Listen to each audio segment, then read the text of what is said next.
The fact is that West Asia is the heart of all these, let's say, so-called conflicting or corridors. But let me say that almost all of these corridors may complement each other.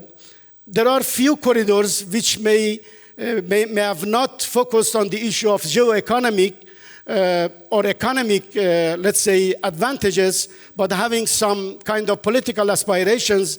But most of these corridors are meant for economic benefits and advantages of the countries involved. So let's call this that there are a network of corridors which can complement each other.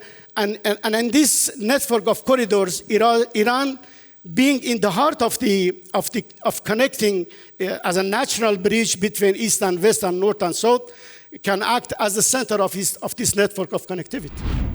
In 2022, we agreed to put additional investment into infrastructure, and they adopted the Vision 2022-27.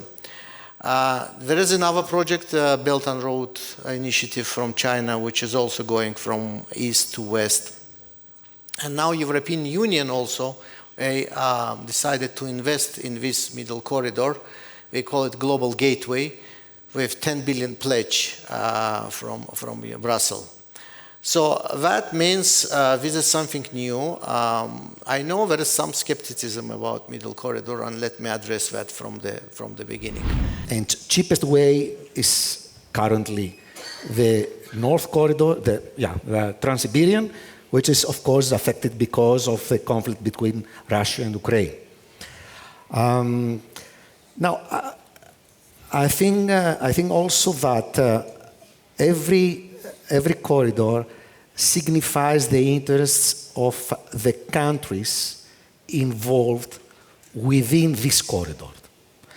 I don't really believe that we are talking about this complementarity.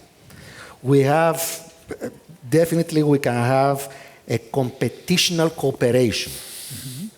But, I mean, who will invest in building, north to south, the corridor, so engaging Russia, Iran, and India, so the investments required, for this specific corridor, all investors will focus on what, this corridor will generate as profits.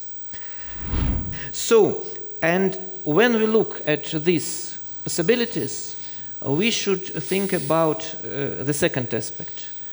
Here I want to name like an example, an image. We can imagine log and a tree, a live tree. And live tree has crown and roots. And typically we should think not about this rather short track of the main corridor, but what we can see like roots or crown. So, for example, when we talk about West Asia, we should think about roots, for example, in Central Asia, in India, even in Arab countries of the region, because sometimes they are not directly on one corridor route or on another. Now coming back to our context and our reality, of course, there is a northern corridor, there is a warm sea corridor, there is a middle corridor, and middle corridor has many different smaller, let's say, corridors in between also.